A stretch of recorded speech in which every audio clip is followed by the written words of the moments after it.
Hello and welcome to The Gaggle, where we challenge and, if necessary, destroy media narratives. I'm George Szamuely. With me today, of course, is co-founder of The Gaggle, Peter Lavelle, host also of RT's talk show, Crosstalk.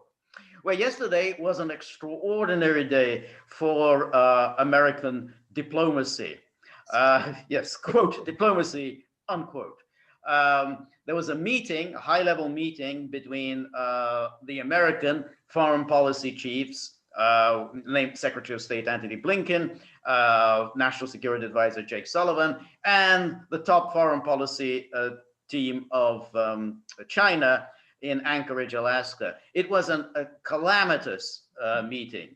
The United States talked, as it's wont, about Chinese internal affairs, about Hong Kong, Xinjiang, about democracy, about in China human rights, genocide against the Uyghurs, and helpfully, the United States imposed sanctions the day before against a number of Chinese officials over the violations of democratic norms in Hong Kong. The Chinese responded in kind, and instead of giving a 2-minute summary, went on for 16 minutes talking about US depredations, US human rights abuses, the conditions of blacks in the United States, how they had no interest in the US rules-based order.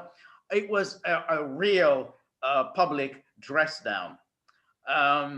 In the meantime, as we discussed yesterday, there was an enormously embarrassing episode in which President Putin responded to President Biden's bizarre comments, threatening sanctions, but more importantly, calling President Putin a killer and someone with no soul. A completely unacceptable at any level way of discussing. And he will pay a high price. Pay a high price. Other countries' heads of state. And so Putin also explained something about America's internal affairs. Was founded on slavery, has had a very serious problem with its blacks ever since then. He mentioned about the extermination of the indigenous population, and significantly, he brought up the issue of the use of nuclear weapons against a power, Japan, that did not possess nuclear weapons, and a power that was already defeated. And there was no slightest military justification for using such deadly weapons. So he brought that up. And then later in the day, Putin issued, very amusingly, a challenge to debate Biden. Naturally, the White House responded, poo-pooed the idea. But of course, to the rest of the world, they say, yeah, why not? That sounds like a good idea. I mean, let's have a public debate. No moderators, no Chris Wallace, no Megyn Kelly, none of these Candace Rowley or whatever the CNN woman's name was. And let's do it now, because I'm taking the off. Very good point. Exactly. Let's do it now. I'm free on Friday, at the latest on Monday.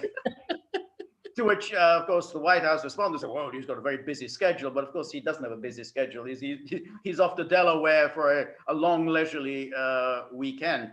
Now, there's a couple of interesting things one could say about it. As a 24-hour sequence, it's probably as calamitous as there's ever been for the United States. Humiliation at the hands of the two rival powers.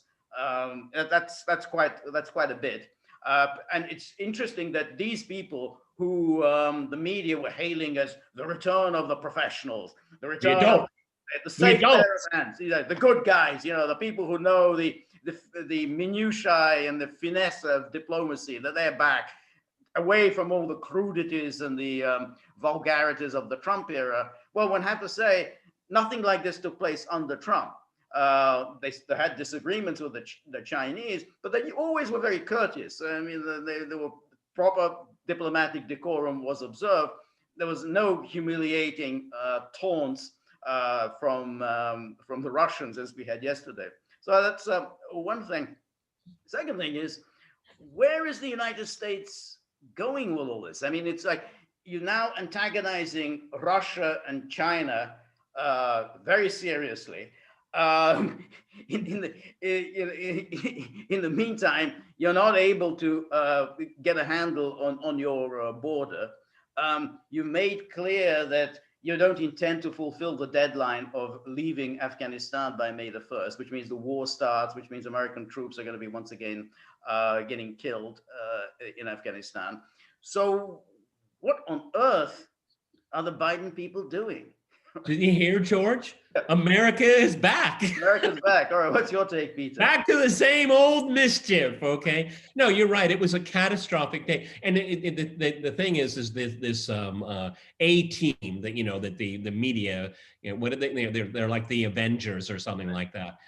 No, it shows that they're incompetent people, okay? They're the B-listers from the Obama administration, and we know how all that worked out, okay?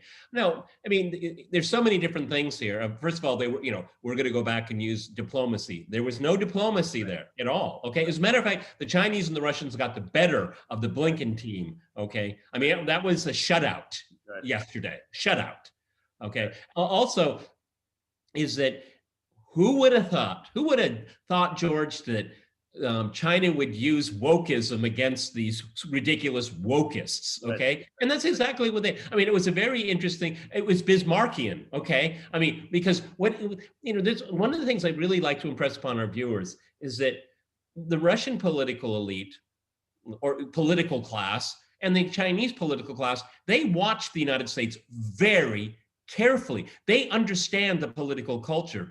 These clowns in Anchorage, they don't have a clue about China. They don't have a clue about Russia. They read the Washington Post. If you read the Washington Post, you don't know anything about anything, okay? Right. I mean, it's a really serious point here because Blinken and Sullivan, they don't have a response, you know, because basically what it was is that, you know, Blinken was expecting, you know, first of all, you know, we're going to have it on American soil.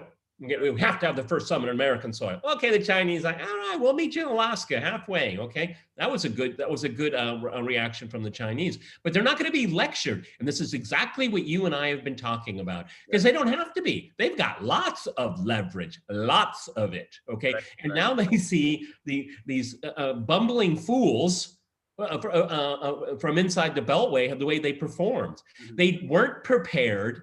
They didn't have an agenda. You never have these meetings if you're not prepared and you don't have an agenda. You just don't do it. It's the most elementary part of diplomacy that you go in with a very definite agenda. You know, remember the summits of the 1970s, the heyday of the dawn. There was an agenda. You know, these are the agreements that are ready to go. We're ready to sign. These are the issues we need to address. You don't just go in and start, you know, try to do it on the fly. That always ends disastrous, as happened with when Joseph Borrell made his ridiculous visit to Moscow recently. And talking about summitry in the 1970s, the agreements that were signed were years in the making, years, okay? Not done on the fly. You know, when Blinken is like going to snap his finger and, you know, and you know, going to get our way in Hong Kong. Hong Kong is part of China. Exactly. Go fob off, okay? It's none of your business. It's not. Yeah. Exactly. And then genocide. Well, that's another hoax. That's a new hoax, okay? This is ridiculous stuff, okay? And you know what it did? You know, it tells the Chinese and particularly the Russians. For the beginning of Russiagate, the Russians thought it was funny that the superpower of the world was so threatened by them. After a while, it ended up being a pathetic joke. The Chinese are thinking the same thing. These people are simply incompetent and they don't know what they're talking about and they don't have respect for them as an interlocutor. Why? You don't have a clue in what you're talking about. Right. Just because you're the Secretary of State of the United States, what does it doesn't mean much to us. Okay, I know it means a lot to you guys, but it doesn't mean much to us because you have to be, you know, what do you want? What do you want from us? We'll tell you we want from you, and then we'll get down to the nitty gritty. But you know, if you're just going to start out with a lecture. Right. Well, that's the whole thing that there are issues that the United States and China need to discuss. Trade, that's a legitimate issue. The issue of currency manipulation, that's a reasonable issue. I think the issue of the virus, the origin of the virus, when the Chinese knew about it, what they did about it, what warnings, if any, they gave to the world. These are legitimate issues, and they should be raised with the Chinese. And if the Chinese, get proved obdurate and say they refuse to cooperate with a proper investigation, then that's an issue that needs to be raised and raised internationally. But you don't go in talking about Hong Kong, talking about the Uyghurs, talking about Taiwan. These are all internal Chinese matters, and they're not going to discuss them with the United States. So it just gets up to a completely disastrous start. So, whoa, we care about human rights. Well, the moment an American official says, I care about human rights, boom, you get hit with it. Oh, what about the human rights that you're abusing? What about Black Lives Matter? What about, and so it goes. Okay, for our viewers to understand, let's talk about symmetry. Okay, so Blinken goes endlessly talking about the Uyghurs. Okay, for example. Okay, well, maybe the Chinese senior official could say, well, we're very concerned that the man accused of killing George Floyd is not going to get a fair trial. Exactly. I mean, we see this as a very serious, well, actually it is, a serious human rights violation or potential. Okay, see, everyone has to understand that's how the Chinese see it. And you're going to lecture us, but we got plenty to lecture you about. Okay, that's exactly right. And also, can we really trust your government? Because the previous administration tried to assert power from a democratically elected president. So how can you talk about democracy when your own government was subverting democracy? Oh, and by the way, we're still trying to figure out what happened in November 2020. If you got some more news, pass it on. Right, exactly. That's right. That is exactly what the Chinese say. Yeah, there are real questions about, we're not all happy that this was a transparent election. There's a lot of evidence to show that this was far from being a transparent election. Rules were changed in the last minute. Rules that were changed illegally, unconstitutionally. All these are issues that the Chinese can and now do make, and then they're not going to be lectured to by that. So, the United States still thinks that this is sort of the good old days. I guess back in the 1970s when the Americans would say, well, we care really about human rights. The human rights abuses. Boom. Then you get the response. Yeah. What the hell are you doing about human rights? There was a visit that Putin made when George W. Bush was president. I'm trying to remember the year, but anyway, they were sharing the podium, and Bush made a jibe at Russia's democracy, and Bush was saying, "And look how we brought democracy to Iraq." And Putin replied, "He said, if that's what you call democracy, we're not interested." Okay, and of course everybody got him like, "No, it's kind of he's right." Okay, no, they see what is missing here. And again, we can look at, I know I'm going to get a lot of shit for this, okay? Henry Kissinger was an awful guy, is an awful guy, but he understood foreign policy very, very well. And a brilliant mind, okay? His decisions, abhorrent, often, okay? But he would never go to Anchorage and behave that way, never.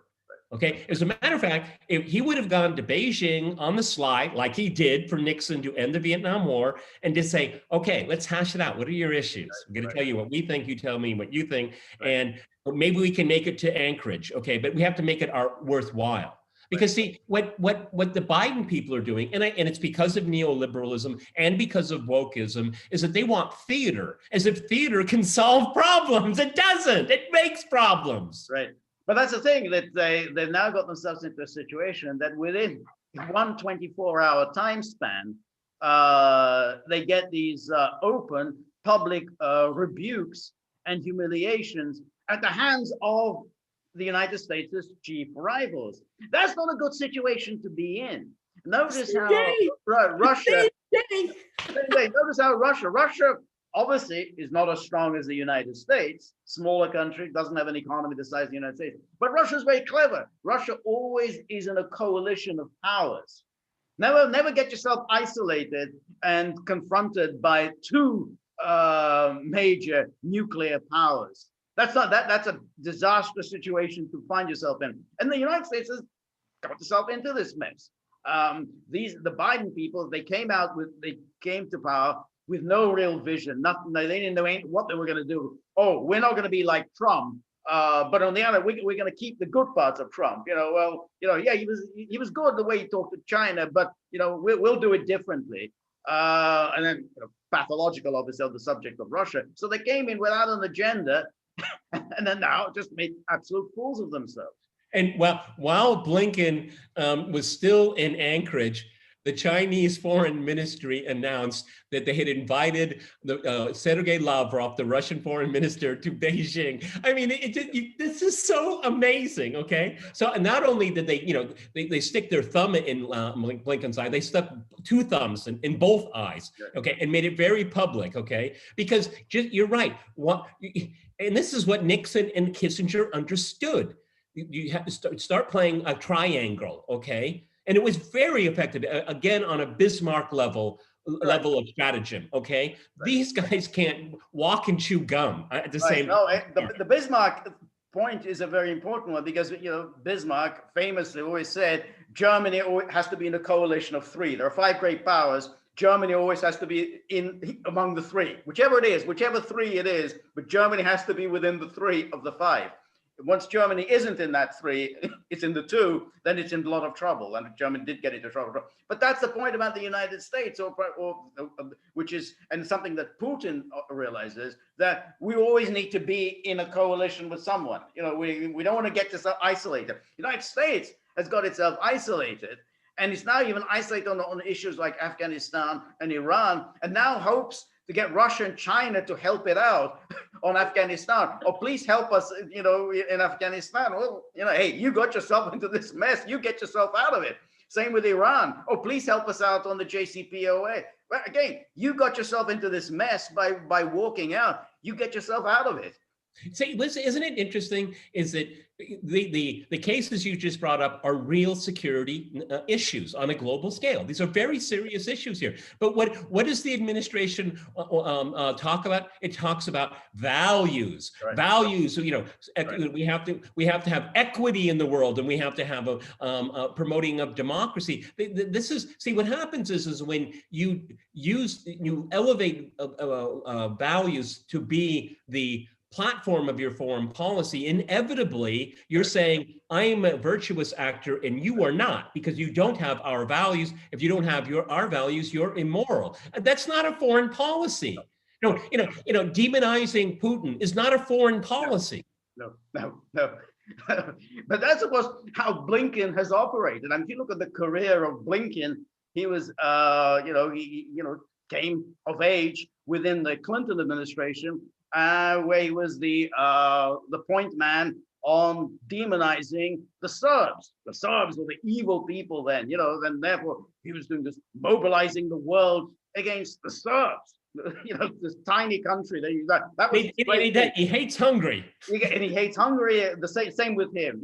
That's absolutely loathes Orban and so on. So that's, again, that's the way he thinks. He doesn't think in terms of strategic economic interest of the United States. So say what you want about Trump. Trump at least had a strategic vision, and he's a businessman, and that's what he thinks. He thinks whatever's good for American business is good for America. That old slogan. What's good for General Motors is good for America. That was Trump's mentality. That at least is a strategy. I mean, it's inadequate, but at least it's a strategy. Blinken and values, I mean, that is no strategy. And for better or worse, if you like him or hate him, Trump never changed. He's been talking about China since the 80s. Right. Okay. Right. I mean, he never changed his tune on that. No, exactly. And you know what? Even though I could quibble and have differences about the approach that Trump had towards with the trade war, it made the Chinese sit up straight and listen. Okay, right. This guy. It's like the madman theory. I mean, this guy's serious, so we're going to listen to him very carefully. Okay, that's right. Yeah, and with Blinken and Biden, they're just laughing out their sleeves, like, who are these people? That's exactly it, and that's the point. If you come in there and express real national interests, then other powers will respect that. The Chinese respect that. They say, hey, well, Trump wants to enhance American business. You know, he wants America to have economic advantages over against China. That's something that they can respect. They don't respect you if you go in there and talk about values and Hong Kong rules-based order, which they know is just a flagrant hypocrisy. They don't respect you for that. And that's something that the blinking people just don't understand. That, you know, like, it's like you can see how why Putin absolutely despised Obama. I mean, you can actually see it in the body language of the two men. You know, Putin just couldn't stand him, you know, with all his lectures and sanctimoniousness. But if you go in there and talk about a real, actual American national interest, then other countries will respect that. And what's happening now is that Russia and China and others have no respect for the people who are running America. No, I was just thinking, you know, almost like a Saturday Night Live skit when it was funny. Is that, you know, they're up there in Anchorage, and Tony Blinken is lecturing his counterpart, and his counterpart gets the translation, and he said, looks through the translator. What did he say? Doesn't make any sense. What is he talking about? Values. Okay. I thought we were here about fishing rights and shipping lanes and you know, what are the rare earths minerals? You know, I think that kind of stuff counts, doesn't it? That's right. Because of course, when you come to values, they're going to say you are absolute bloody hypocrites. You know, as we talked about, you know, you talk about democracy. You know, you're not serious about democracy.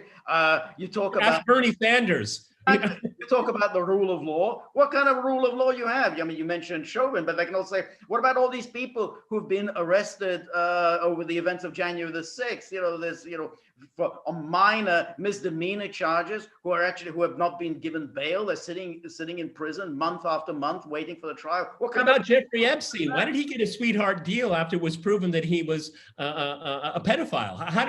And it was the person that made the deal ended up working for the high level in the Trump administration. How did it happen there? Isn't that a travesty of justice under your own laws? Yep. We could go on and on and on. Exactly.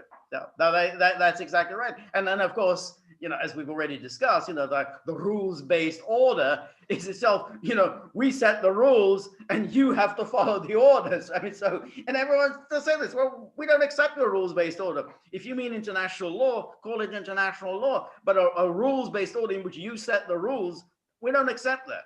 See, what the problem is here is that this is the modus operandi the United States has had for decades. Okay, you can say during the Cold War, particularly since the end of the Cold War, is when Honduras is sitting in front of you, or Panama, or Zimbabwe, okay, or Jordan, you know, and the power relationship is so out of whack that they get away with this nonsense. Right. But now it's China and Russia. Exactly. And you know what? When they start lecturing them, they just do this. That's a very good point. And that's why Blinken is such a disastrous choice as Secretary of State, because he harkens back to the Clinton days when it was a lot of fun picking on, you know, a helpless country like Serbia. You know, that's easy to the world. Yeah, punch down. That's a punch down. And then of course, you know, you had Panama and then Honduras and everyone else, and then, you know, Venezuela that America likes to demonize and steal their assets and whatever. But you're not dealing with Russia and China. You can't do those sort of things. So, well, we're going to impose sanctions on Russia.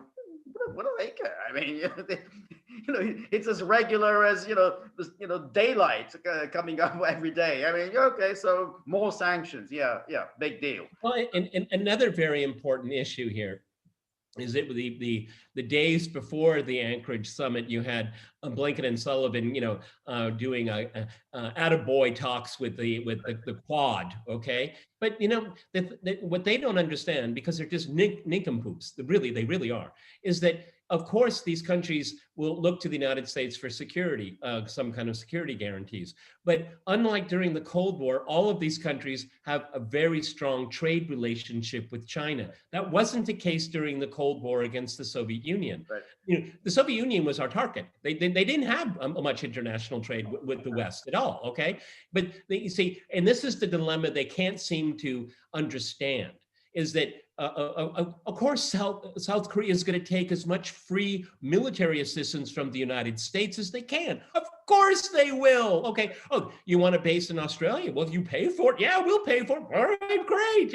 I mean, but you can talk about that, but then the nitty gritty is the bread and butter issues is trade, and they have and what we heard when during the Trump administration, this decoupling decoupling the United States from China. Yes, there was decoupling, everyone, but it was countries in Asia decoupling from the United States. Right. Yeah, no, that's right. I mean, it's amazing. You still have these foreign policy wonks who say, well, I think it's probably time for the United States to break apart Russia and China. I think, you should move Russia away from China. I mean, this is a complete fantasy world that the foreign policy bubble lives in. But the problem is here, from a Chinese perspective, from a Russian perspective, it doesn't really matter who's in the White House, because the perception outside of the United States is the United States doesn't keep its word. So why have an agreement with them? So it's just kind of, That's exactly it. I mean, and that's what happened. And another example of this is North Korea. So once the United States walked out of the JCPOA, it pretty much nullified any hope of getting an agreement with North Korea. And Blinken said the other day, well, our goal is the denuclearization of North Korea. Well, good luck with that. I mean, how do you think North Korea is going to just sort of give up its nuclear weapons, and in return for what exactly? Well, it's really interesting. It goes back to one of the briefings under the Obama administration, talking about the talks with North Korea, and I don't remember if it was Jen Psaki or Harper, whatever her name was.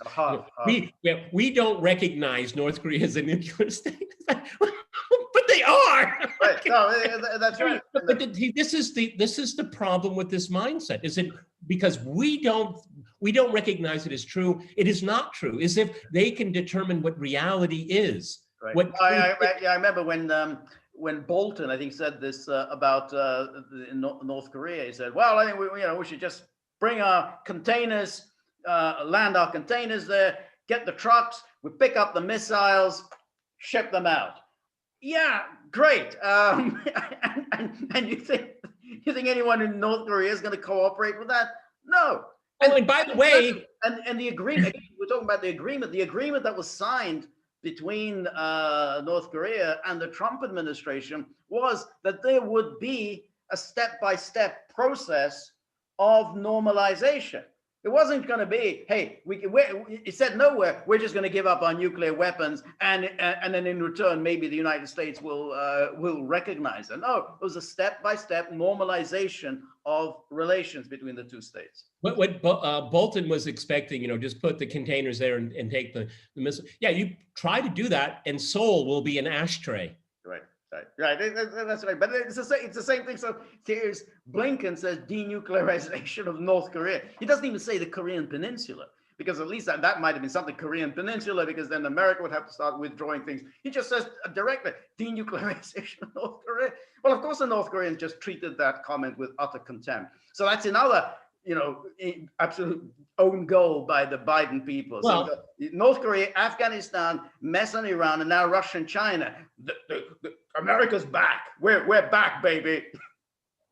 So to kind of recap here, it's not getting the coverage it deserves as usual, but that was probably the worst day for American diplomacy in the country's entire history. I think so.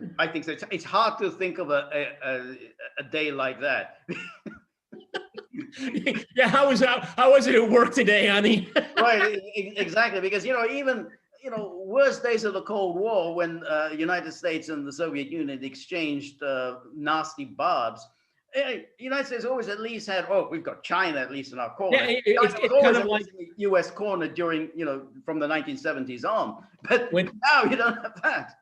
when the Shah of Iran fell, Gromyko said this: America has a gaping hole in its foreign policy. You're right, but still, you didn't have another superpower breathing down your neck. You're absolutely right.